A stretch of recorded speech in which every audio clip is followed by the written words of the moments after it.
Ya, Saudara Sekjen PDI Perjuangan Hasto Kristianto menyindir biru lepas dari pemerintahan Jokowi. Sementara Partai Nasdem yang kini resmi mengusung Anies Baswedan menegaskan menteri dari Partai Nasdem tetap loyal pada pemerintahan Jokowi. Benarkah bagaimana ribut-ribut antara kedua partai ini karena pencalonan Anies Baswedan? Pagi ini kita akan membahasnya dengan sejumlah narasumber. Di antaranya ada pakar komunikasi politik sekaligus Direktur Parameter Politik Indonesia, Mas Adi Praitno, dan juga ada politisi senior dari Partai Nasdem, Ahmad Effendi Hoiri atau Gus Coy. Dan sebenarnya kami juga sudah berusaha menghubungi jajaran dari DPP PDIP, namun sampai saat ini belum ada yang bisa meluangkan waktu ataupun menyatakan belum bisa bergabung bersama kami pada pagi hari ini. Sehingga kita mungkin akan sedikit berkurang dari sisi PDIP-nya, tapi saya hargai Gus Coy dan juga Mas Adi yang sudah bersedia tampil pada pagi hari ini. Selamat pagi Gus Coy, selamat pagi Mas Adi. Selamat pagi Mas Muti, Mas Adi.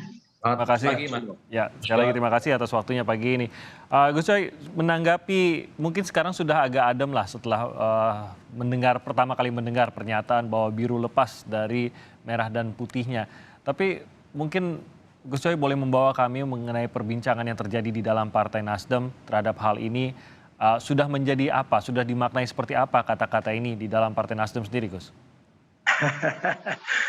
Ya memang di dunia politik sindir menyindir itu kita anggap wajar aja. Cuma kita harus kembali kepada substansi, kembali kepada makna yang sesungguhnya. Bahwa Nasdem berkoalisi dengan pemerintahan sekarang itu kan hasil pemilu 2019 Ya. sampai 2024. Jadi itu Nasdem saya kira selama mendukung Jokowi tidak pernah aneh-aneh. Komitmen pembelaan juga sangat berarti, sangat bermakna, sangat proporsional, bahkan lebih dari itu. Dan itu dimulai Pilpres 2014 sampai hari ini kami tidak berubah. Nah itu yang harus diketahui, harus menjadi komitmen bersama, dan itu juga harus dipahami oleh koalisi yang lain. Jadi jangan membuat pesemon-pesemon atau ledekan-ledekan ya, yang sesungguhnya merusak psikologi ya, merusak hubungan ya. Apakah pernyataan tersebut bisa dibilang sudah sedikit mungkin sudah sampai rusak gitu, tapi sedikit memberi penyok pada hubungan gitu di Partai Nasdem. Terus kita kan menyaksikan dan mengikuti statement Sekjen PDIP ini kan sering melakukan statement-statement yang memiliki makna yang kurang bersahabat, ya. Padahal kita ini berpolitik itu harus, meskipun beda, itu harus bersahabat dengan yang pro maupun yang kontra. Kita harus menyebarkan nilai-nilai positif baik yang pro maupun kontra. Apalagi kita dalam satu pemerintahan. Itu yang pertama. Yang kedua, konteks kita mendukung Mas Anies itu kan untuk pemilu 2024. Bukan konteks untuk mengganti pemerintahan sekarang. Ya kan? Nah, ketika kita terpisah atau berpisah dari pemerintahan Jokowi setelah 2024, itu kan memang Jokowi sudah tidak presiden lagi. Ya. Nah, kemudian yang lain-lain sudah membuat koalisi terlebih dahulu. Ada KIP, ada Prabowo dengan PKB, ya kan, mereka lebih dulu, ya kan. Nah, apa yang salah? Kenapa mereka tidak disemoni? Mengapa mereka tidak kira-kira begitu ya? Oke. Mengapa? Itu ada apa? Sebetulnya ada apa? Di otak dan hati mereka itu ada apa? Karena setiap narasi itu mencerminkan hati dan pikirannya. Nah, apakah buruk, apakah baik? Itu tercermin di situ. Gus, saya ingin bawa pertanyaan itu ke Mas Adi. Mengapa dengan Nasdem sepertinya agak lebih sensitif gitu Mas Adi. Padahal seperti kata Gus Coy tadi, udah ada kok koalisi lain gitu yang tidak melibatkan PDIP juga gitu, tapi tampaknya nggak masalah gitu. Ya, saya kira ini bagian dari babak lanjut tawuran opini antara PDIP dengan Nasdem ya. Kita sering mendengar balas pantun politik antar kedua elit partai ini kan sudah terjadi bukan hari ini saja. Hmm. Misalnya beberapa hari ini, misalnya Sekjen PDIP Pak Hasto bilang biru lepas ya dari pemerintahan Jokowi. Saya kira secara definitif bukan bicara tentang koalisi yang sudah terbangun ya, tapi bicara tentang bagaimana Nasdem yang sudah mendeklarasikan Anies sebagai kandidat capres. Kan dulu ada dugaan-dugaan dan asumsi bahwa di 2024 yang seharusnya bertanding itu adalah all Jokowi's men. Jadi KIP, kemudian Gerindra dan PKB, kalaupun toh yang diusung adalah nama-nama yang saat ini santer di survei, tapi kan rata-rata mereka itu adalah orang yang dianggap berada di inner circle kekuasaan politik pemerintah. Nah, ada jaminan bahwa semua legasi politik, hal-hal yang sudah dilakukan oleh Jokowi akan dilakukan oleh para kandidat capres itu andai menang jadi presiden. Itu yang disebut dengan sustainability development. Jadi Pak Jokowi dalam konteks itu tentu tidak perlu khawatir siapapun nanti capres yang akan bertanding dan menang. Tapi beda ceritanya kalau 2024 Nasdem mengusung Anies yang dari dulu memang sebagai sosok dianggap berseberangan dengan Jokowi, bahkan dianggap selalu berhadap-hadapan gitu ya, yang mungkin di situ ada kekhawatiran kalau Anies jadi presiden, semua proyek-proyek mercusuar yang sudah dilakukan itu tidak akan dilanjutkan. Bahkan mungkin dalam banyak hal apa yang sudah dilakukan oleh Jokowi itu dianggap tidak ada, bahkan dinafikan. Kekhawatiran inilah yang kemudian membuat belakangan PDIP dan Nasdem seringkali terlibat dalam perang uram syarat yang tidak berkesudahan. Dalam konteks itu yang kemudian membuat suasana semakin mendidih ya Mas Timothy. Itu yang kemudian bisa kita tangkap soal biru lepas dari Jokowi. Bukan lagi soal menterinya Jokowi yang dari Nasdem itu membelot, protes atau menjadi oposisi dari dalam. Bukan itu. Tapi karena Nasdem yang saat ini menjadi koalisinya Jokowi, kemudian mengusung oposisi tokohnya Anies, yang kemudian dianggap sebagai orang yang dalam tanda kutip berseberangan secara ideologi dan mazhab politik. Jadi jadi gini, kalau Nasdem membentuk sebuah koalisi tanpa mencalonkan seorang presiden dulu gitu, menurut Anda akan semulus bagaimana Gerindra berbicara dengan PKB, P3 dengan Golkar, akan semulus itu saja sebenarnya gitu. Kalau mau membentuk koalisi di luar PDIP tidak akan ada masalah gitu Mas Adi. Tapi karena penunjukan nama Anies Baswedan yang tadi Anda sebutkan diasumsikan berseberangan dengan Jokowi, sehingga bisa sama dengan mengatakan bahwa kemungkinan besar akan ada banyak hal-hal di era Jokowi yang tidak dilanjutkan. Ini sebenarnya yang menjadi masalah, bukan berkoalisi dengan siapa. Ya, saya kira memang sejak awal statement-statement Pak Hasto itu kan cukup kontroversial ya. Ketika kita semua bicara tentang politik itu serba kemungkinan, ada dua ketidakmungkinan yang akan dilakukan oleh PDIP secara umum. Pertama, haram hukumnya berkoalisi dengan PKS, dan haram hukumnya berkoalisi dengan Demokrat. Kan itu yang terjadi, Mas.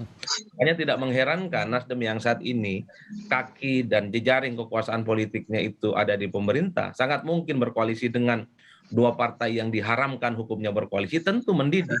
Semakin ditambah gitu ya, memunculkan nama Anies Baswedan, orang yang selama ini dalam tanda kutip kalau bisa memang tidak bisa mencalonkan karena tidak mendapatkan tiket partai. Tapi sekali lagi apa yang dilakukan oleh Nasdem merupakan manuver politik yang kemudian membuat begitu dinamis konstelasi politik belakangan. Elit-elit partai koalisional pemerintah khususnya sering bertemu, tentu sedang membangun strategi bahwa tentang bagaimana all Jokowi's men yang akan bertanding di 2024 sangat tidak mungkin sekarang, karena ada Nasdem yang sudah diusung, ada Nasdem yang kemudian sudah mengusung Anies Baswedan sebagai kandidat capres. Tapi sebelum ada janur kuning, sebelum ada capres definitif dari KPU, ya saya kira apapun bisa terjadi, Mas Timi ya. Kan sekarang Nasdem sekalipun sudah mengusung Anies, kan masih butuh dua partai politik lain. PKS samikna wa ta'na, tapi kita tidak yakin dengan Demokrat karena apapun judulnya, siapapun yang ingin berkoalisi dengan Demokrat wajib hukumnya menyertakan AHY sebagai cawapres.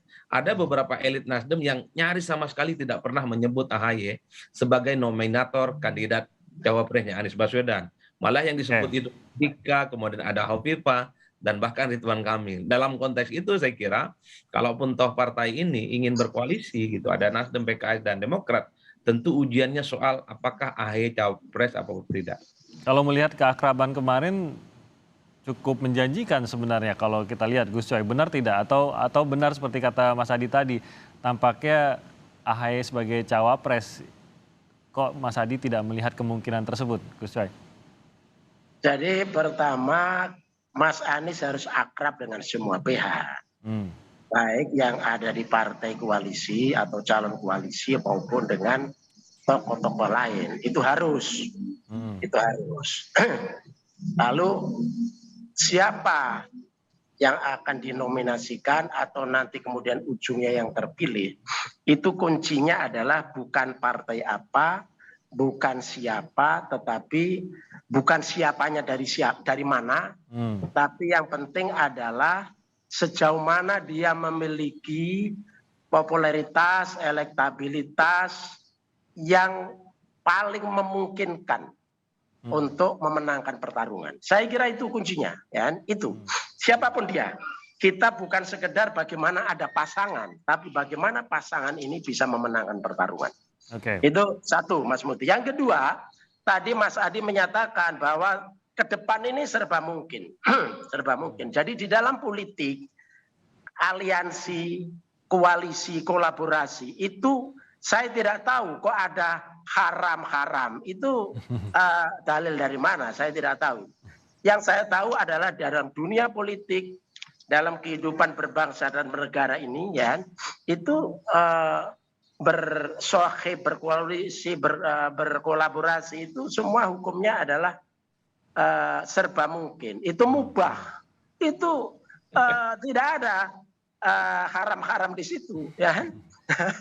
Nah, saya tidak tahu kalau ada haram-haram itu dalil dari mana, dari buku apa. Nah, itu kita tidak. Nah, Mas di Adi, sini, ya. Mungkin Mas Adi mau menjawab singkat sebelum Gus Coy melanjutkan mengapa itu menjadi sampai cukup keras lah itu. Enggak, yang haram itu bukan Mas Adi yang mengharamkan, tapi teman dari partai lain. Betul. Tapi benarkah sebegitunya Mas Adi sampai kalau ada istilahnya mudahnya begini, kalau teman saya temenan sama dia maka dia bukan teman saya lagi, begitu? Ya kan kita beberapa waktu yang lalu mendengarkan statement Pak Hasto ketika ditanya soal kemungkinan berkoalisi dengan semua partai. Kata Pak Hasto ya sangat terbuka berkoalisi, ya. Tapi ada ketidakmungkinan yang terjadi berkoalisi dengan PKS dan Demokrat. Itu yang saya sebut dalil hukum yang menyatakan bahwa haram, ya, hukumnya berkoalisi dengan akan begitu jadinya, ya. Nah, itu kan kita yang melihat dari jauh. Pak Hasto itu adalah sekjen PDIP, orang penting yang tentu saja setiap statement-statementnya mengandung begitu banyak tafsir-tafsir politik yang liar. Dan bahkan pada level implementasi misalnya, kita tidak pernah mendengar bagaimana misalnya roadshow Puan Maharani yang kemudian memasukkan skenario akan berkunjung ke PKS dan Demokrat. Belum ada itu cerita. Kalaupun toh muncul belakangan ya mungkin karena ada desakan publik gitu, ya. Karena ada rongrongan netizen bahwa politik itu nggak segitu-gitu amat lah, kan gitu. Tapi kalau melihat statement dari awal, itulah yang kemudian membuat saya cukup yakin bahwa PDIP dalam banyak hal tidak akan mungkin, ya, berkoalisi dengan PKS dan Partai Demokrat. Tentu dengan argumen-argumen yang sampai saat ini kita tidak pernah tahu 100% validasinya. Jadi kalau Nasdem, Mas Muti, ya, semuanya serba mungkin, semuanya jawas, mubah, kita berkoalisi dengan siapa saja, selama mereka adalah sah sebagai warga negara Indonesia, mereka sah sebagai partai politik, mereka sah sesuai dengan konstitusi, undang-undang, itu adalah semua saudara kita. Semuanya terbuka untuk berkoalisi, tapi kalau secara teknis tampaknya tidak mungkin berkoalisi lagi dengan PDIP di 2024. Bisa saya katakan gitu, Gus Coy, karena PDIP pasti mengajukan calon presiden sendiri, sementara Anies punya calon presiden sendiri juga. Maksud saya Nasdem punya calon presidennya sendiri juga. Ya, itu secara ilmu politik itu tetap serba mungkin karena waktunya masih ada. 1 tahun ini, ya kan? Cuma yang menjadi keheranan teman-teman di Nasdem, termasuk saya, begitu kan, kenapa sih kok Nasdem yang terus-menerus menjadi sasaran, gitu ya? Soalnya di tempat lain juga sudah ada koalisi, misalnya Prabowo sama PKB.